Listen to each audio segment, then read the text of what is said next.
Are you thinking about moving to Austin, Texas?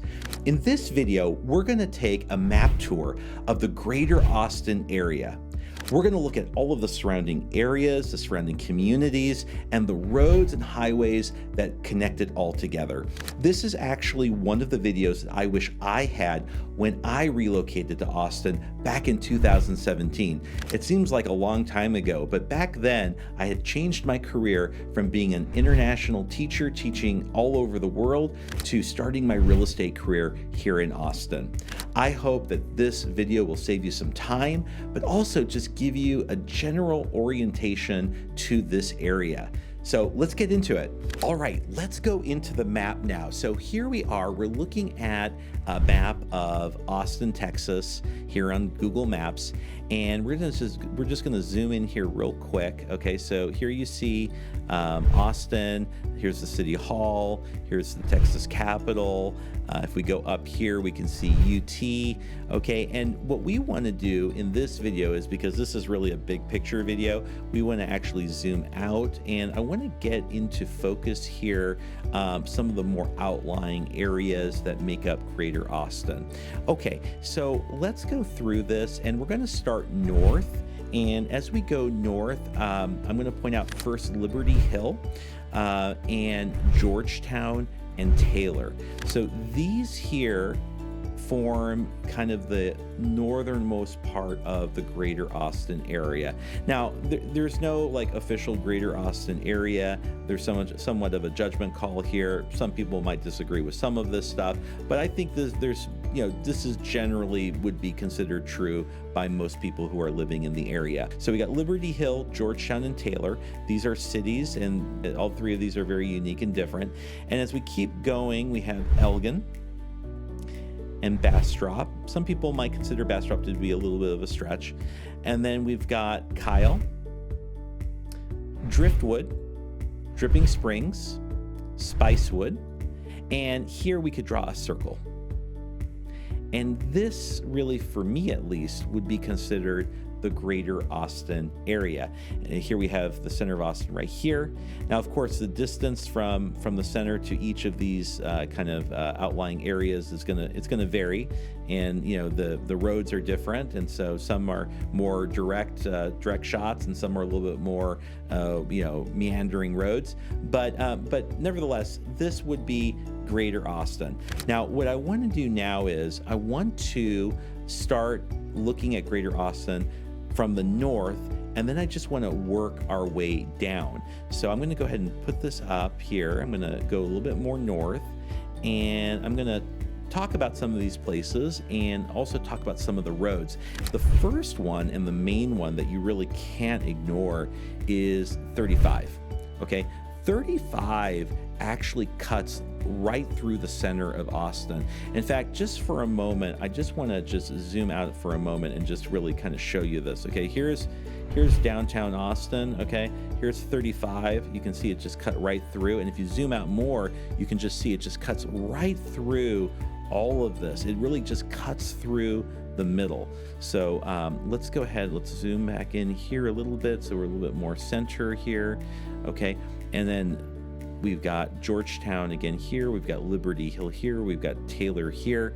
And so as far as the roads are concerned, we've got Highway 35 here going down, all right? And then the other major road is 183. And 183 kind of is the inverse of 35. They intersect down here, okay? Like that. And similar to Highway 30, I-35, Interstate 35, 183 also transverses all the way across Austin.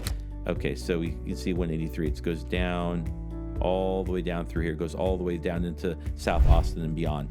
Okay, so it's just a huge road. You can see right here, 35 and 183 intersect, going in different directions.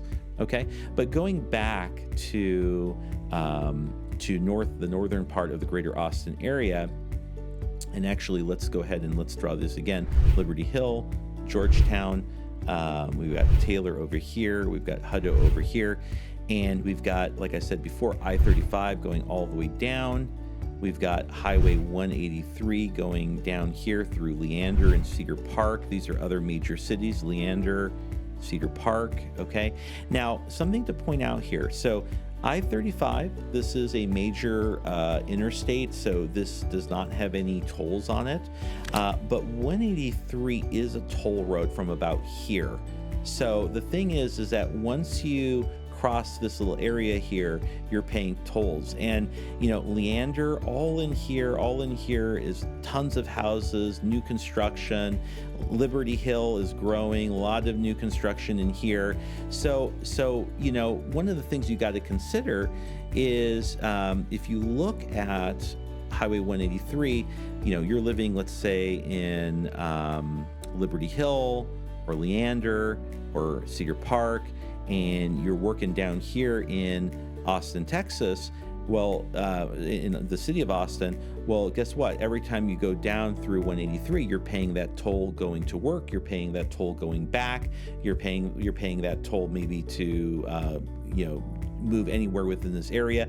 Do you have to use a toll? No, there is a service road, but practically speaking, if you want to get there anytime soon, you're going to have to use that toll road. So that's one of the things to consider about, you know, living kind of in this little area here. Now, another thing is, if you look here we have Liberty Hill and Georgetown, and there's a lot of people living in here. There's a lot of new construction in here. Okay, we have Liberty Hill here, we have Georgetown here.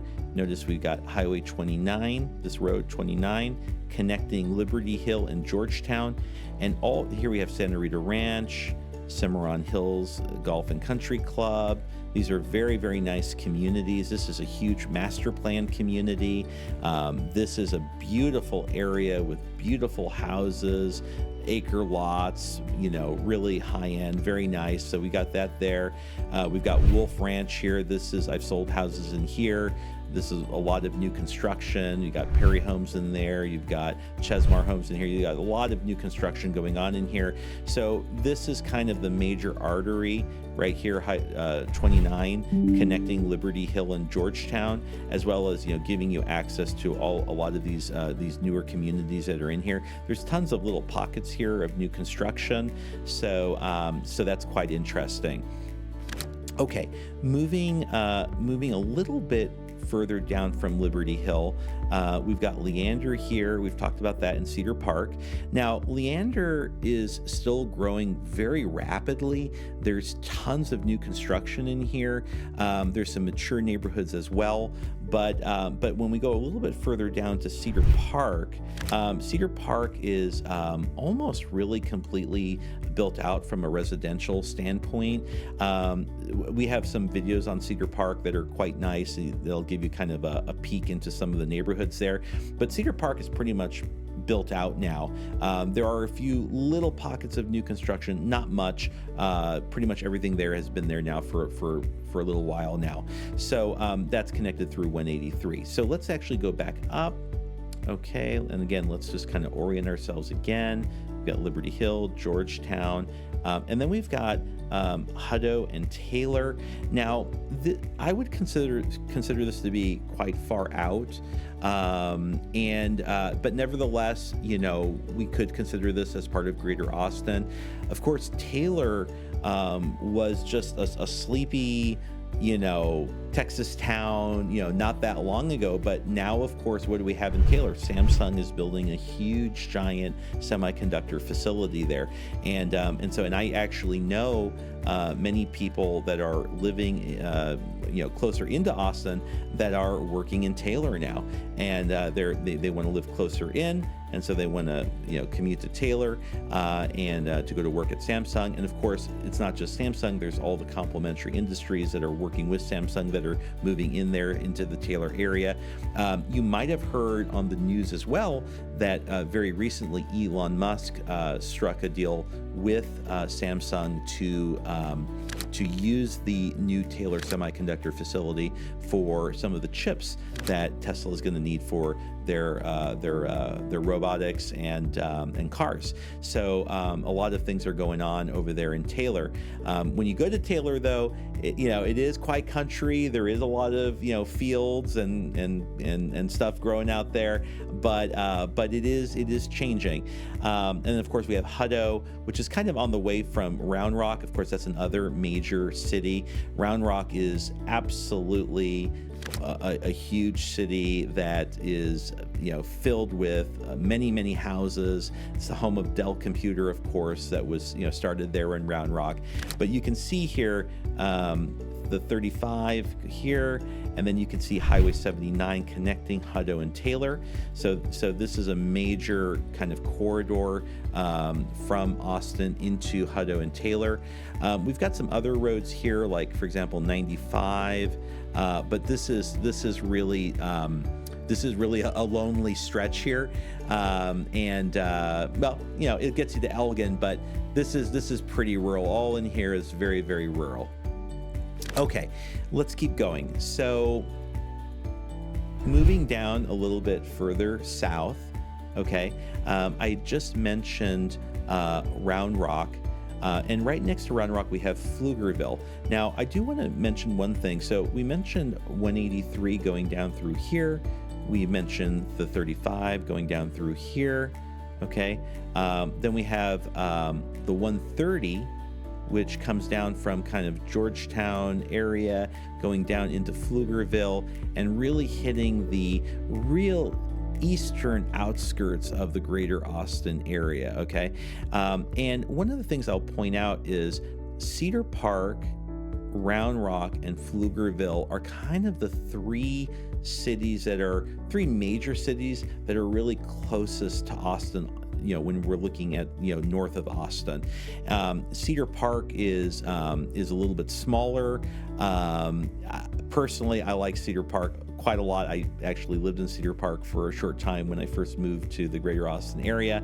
Round Rock is much bigger. And then we've got Pflugerville.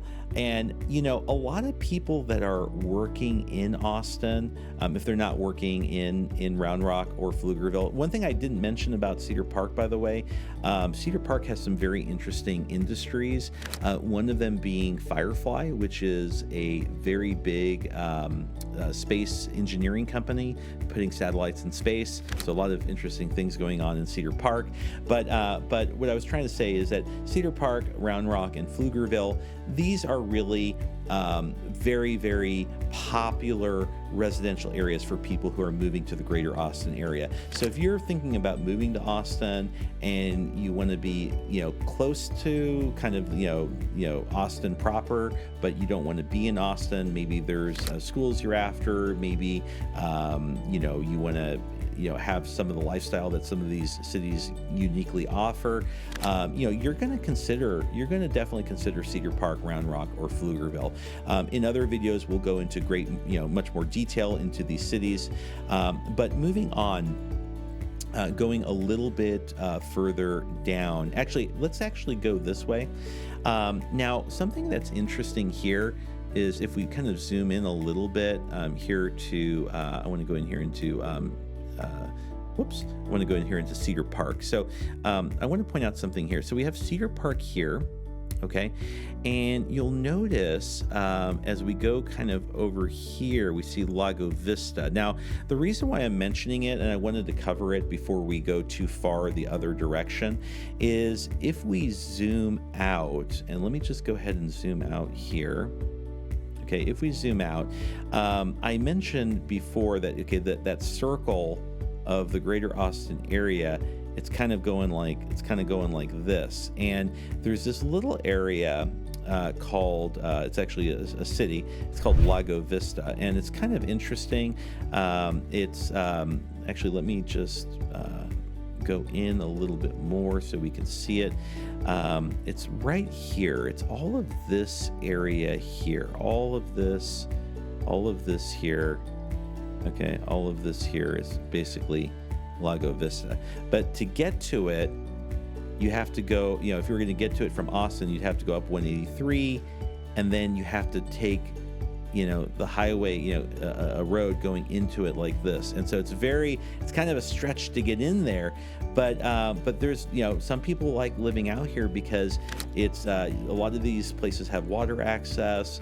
It's very hilly. You have that kind of hill country topography there. So some people like it. The only problem is that it's just really far out, and you have to basically, I mean, this is not exact, but I just want to, this is just for kind of demonstration purposes. I mean, if you're living in Lago Vista, I mean, you've got to go like this to go in. So there's not a straight shot into from the city like this. You have to go around and in. So it's really, it's not really that convenient if you have to go in and, in and out into, Austin. Okay, let's continue on here. Okay, so we were looking here at Cedar Park, Round Rock, Pflugerville, and I just want to go a little bit further east now, actually. So I'm going to go a little bit further down here. So here you can see Elgin and Manor, as we call it. We don't call it Manor, we call it Manor. Okay, and then here we have the center of Austin. Now, what's interesting here is that there is a lot of houses being built along this corridor. Okay, now in Manor, there's a lot of new construction communities in here. It's a little bit cheaper to live in here. I will say that one thing that well, this is relatively common knowledge. A lot of the houses in here have, foundation problems and things like that because of the soil. But this area in here, it is growing because it is just more of an affordable place to live. And so along this corridor here, you're seeing a lot of development, a lot of new development. Then we got Elgin. Elgin's very small. It's a very quaint town, but again, because of the land prices in here, we are seeing a lot more, new construction. Okay, let's continue. Now, if we go a little bit, we're kind of working our way around. Okay, and we talked about Elgin, we talked about Manor. Now I want to focus in on Bastrop. Okay, and Smithville's kind of in here too. It's kind of together. And Bastrop is very interesting because again, it's an area that's really growing, and there's a lot of interesting new construction that's happening here in Bastrop. And something that's interesting about Bastrop is that there is a film production area that's actually being built now, and so there's a lot of things that are moving into Bastrop. So Bastrop is kind of becoming an area that is becoming more popular. It tends to be a little bit cheaper, and there's some really interesting things moving in there. Like I said, like for example with movie production, there's some things that are happening with Tesla there. So there's some interesting things going on there. Okay, so we've covered a lot of this northern area and eastern area of the greater Austin area, and now what I would like to do is I want to look a little bit more south. Okay, and here this is quite interesting because if we're looking south of Austin, the city of Austin, we have Kyle. And Kyle really, in my opinion, really represents kind of like the southernmost city that we can really say is like kind of part of Austin. Once we hit San Marcos, it kind of starts becoming its own thing. But we have Kyle here. You can see it's right off of 35, but we have Kyle and we've got Buda. And this is a very interesting area because there's tons of new construction here. I mean, there's so many new houses that are being built in Kyle and Buda. So this is a massively growing area. It's comparable to what we're seeing up in the like Liberty Hill and Leander. Again, in Buda and Kyle, there's just so much new construction happening. There's so many people that are moving there. It's much more affordable than, let's say, being in Austin proper. So So we have Buda and Kyle. Now another area here is of course Manchaca, which is also kind of a little thing onto itself, but there's lots of interesting houses in here. This is a little bit greener, it's a little bit hillier. I'm not sure if I'd call it rural, but it's there's a lot more nature out in this area. So these are very popular places, in the southern part of the greater Austin area. As we move further west, that's when we start getting into places like Driftwood and Dripping Springs. These are actually really nice areas. Driftwood and Dripping Springs is a lot more rural, but they do have a lot of restaurant, commercial things that you can go to. So it is livable. It can be very convenient. But here you can find houses that are larger, more luxurious. Of course, they're not all luxurious, but there's some really nice communities in these cities that really are really breathtaking. I've sold some houses in these areas, and there's just some really beautiful communities here in Driftwood and Dripping Springs. But this is far out. I think most people would consider this to be, quite far out from Austin. This is a trek, this is a drive, but still, it's in reach within Austin. So it's still, part of that, greater Austin area. Notice here also, actually, let me just move this in. Notice this also here, the other major road that's connecting these places. So if you're going to Dripping Springs, we can see Highway 290 really being the major road that's taking you out there. Okay, there's lots of things spread out throughout here. There's different communities, residential communities throughout here, but Dripping Springs would be the major city located right here in this area. So let's keep going. Let's keep moving along, greater Austin. Okay, let's move out. Okay, all right. Now, when we start getting east of Austin, we have a lot of little things going on here. So let's go ahead and take a look. So I just want to point out here Laneway. Okay, Laneway is a really nice little city. There's golf courses in here. There's lots of houses in here that are beautiful. A lot of them are really big, and there's a lot of hill country in here. This is a little bit of a trek from Austin, but it is part of the greater Austin area. It sits on Lake Travis, very nice. And you can see here, actually, if we zoom in, okay, you can see here that one of the features as we're kind of getting out into this area is we have the Colorado River here. And so this kind of, this here kind of winds out and goes right into this, center of Austin here into Lady Bird Lake. But you can see here, this is kind of forms a barrier. And so a lot of the roads here, you can just see it's very spread out. So I hope you enjoyed that map tour of the greater Austin area. In the future, we'll go into much more depth into each of these areas, but hopefully that gives you a little bit of an idea of some of the places you might want to check out if you're moving here to the greater Austin area. Don't forget to subscribe to our channel, and don't forget to tap that notification bell so that you'll be the first to know of new developments happening here in the greater Austin area. See you on the next one.